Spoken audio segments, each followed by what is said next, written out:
एक अच्छी horror story वो सिर्फ डराती नहीं है, वो ना एक पूरा माहौल बनाती है, एक ऐसा सस्पेंस बुनती है जिसमें आप खो जाते हैं। आज हम ठीक यही करने वाले हैं पुराना पावर हाउस की कहानी के साथ।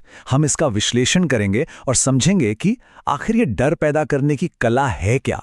तो चलिए इस कहानी के स्ट्रक्चर को, इसकी बनावट को परत दर परत खोल कर देखते हैं। कहानी की शुरुआत होती है नीमखेड़ा गांव से और बस इस एक लाइन से। इसे सुनते ही ना माहौल में एक अजीब सा रहस्य घुल जाता है। मतलब ये कोई नॉर्मल पावर का तो है नहीं, ये तो किसी अनजानी ताकत का इशारा है। और यहीं से हमारे दिमाग में पहला सवाल कौनता है, ऐसा क्यों होता है।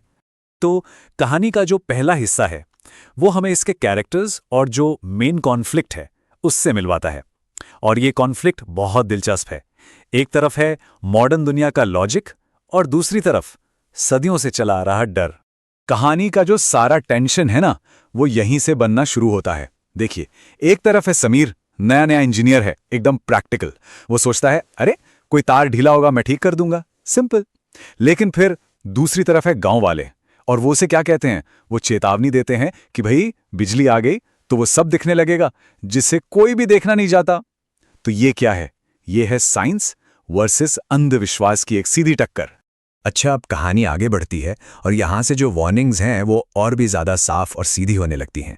मतलब अब दांव पर लगी चीजों का वजन भी बढ़ गया है। और फिर आते हैं रामू काका। उनका ये एक डायलॉग पूरी कहानी को एक डायरेक्शन दे देता है। बस अब हमें पता है कि एक ऐसी जगह है जहां जाना मना है। अब ये पावर हाउस सिर्फ एक बिल्डिंग नहीं रही, ये कहानी का सेंटर पॉइंट बन चुका है। और देखिए यहां डर को और कैसे गहरा किया जाता है। ये कोई ऐसी वैसी वार्निंग नहीं है, इसमें बहुत स्पेसिफिक डिटेल्स डाली जाती हैं। बताया जाता है कि उस रास्ते पर एक भूतहा कुआं है, एक ऐसी जगह सोचिए जहां हवा अचानक से रुक जाती है और परछाइयां वो अपनी मर्जी से चलने लगती हैं। ये छोटी छोटी बातें ही तो हैं जो डर को असली बनाती हैं। और बाज यहीं से कहानी उस मोड़ पर आ जाती है जिसका हमें इंतजार था। वो मोड़ जहां सुपरनैचुरल दुनिया पहली बार समीर से सीधा कांटेक्ट करती है। और कब? जब वो अपने कमरे में बिल्कुल अकेला है। यहां राइटर ने सस्पेंस को बहुत ही धीरे धीरे स्टेप बाय स्टेप बढ़ाया है। पहले क्या होता है, गीले नंगे पैरों की आहट सुनाई देती है, फिर एक ठंडी सी फुसफुसाहट, और आखिर में दरवाजे पर 3 धीमी दस्तकें। हर एक आवाज के साथ डर एक लेवल ऊपर चला जाता है। समीर दरवाजा खोलता है और सामने कौन है? सोमेश, एक नौजवान जिसका चेहरा इतना सफेद है मानो उसमें खून की एक बूंद भी न हो। वो आधी रात में अपनी बीमार मां के लिए मदद मांगने आया है।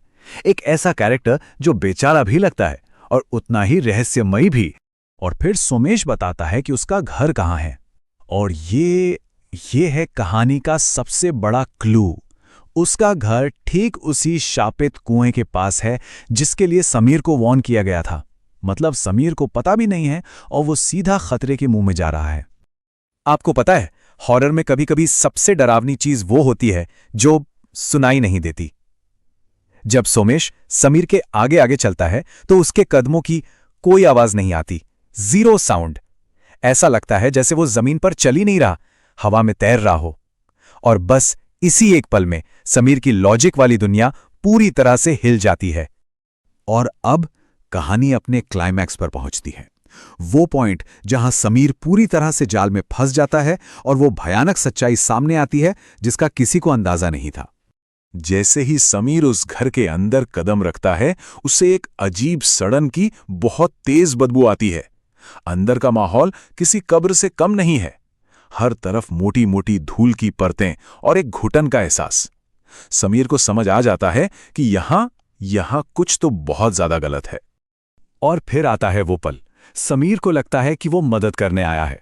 वो खाट पर लेटी बूढ़ी औरत को देखता है और उसे सब कुछ बिल्कुल साफ साफ समझ आ जाता है, और उसकी मदद करने की उम्मीद एक भयानक सच में बदल जाती है। लेकिन यहां कहानी एक बहुत इंटरेस्टिंग मोड़ लेती है। वो भूत कहते हैं कि उनका गुस्सा समीर से पर्सनली नहीं है, उनका गुस्सा है उस सिस्टम से जिसने उन्हें मरने के लिए छोड़ दिया, भुला दिया। तो ये सिर्फ डराना नहीं है, इसके पीछे एक वजह है, एक दर्द की कहानी है। और फिर असली मकसद सामने आता है। उसे मतलब उस गिरे हुए बिजली के खंभे को एक बलि चाहिए। समीर को यहां मदद के लिए नहीं बल्कि बलि चढ़ने के लिए लाया गया है। ये एक रूहानी सौदा है और इसकी कीमत है समीर की जान। तो अब तक जो एक साइकोलॉजिकल हॉरर चल रहा था वो अचानक से बदल जाता है। अब यह कहानी है जिंदा रहने की एक हताश दौड़ की, एक चेज सीक्वेंस। तभी अचानक से एक तेज तूफान आता है, दरवाजा उड़कर खुल जाता है और समीर को भागने का एक मौका मिल जाता है। वो पूरी जान लगाकर घर से बाहर भागता है और उसके पीछे पीछे से आती हैं उन भूतों की डरावनी हंसी और चीखें जो उसका पीछा कर रही हैं। पर भागना इतना आसान कहाँ था। वो रास्ता अब जैसे एक भूल भुलैया बन चुका है।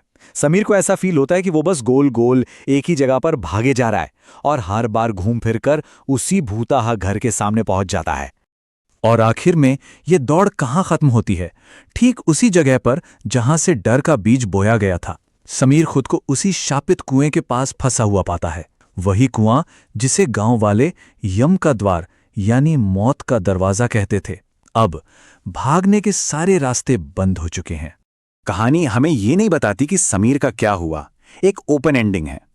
पर जाते जाते वो भूत एक सवाल छोड़ जाते हैं जो शायद समीर से नहीं हम सब से हैं। और यही सवाल है जो इस कहानी को सिर्फ एक हॉरर स्टोरी से कहीं ज्यादा बहुत गहरा बना देता है।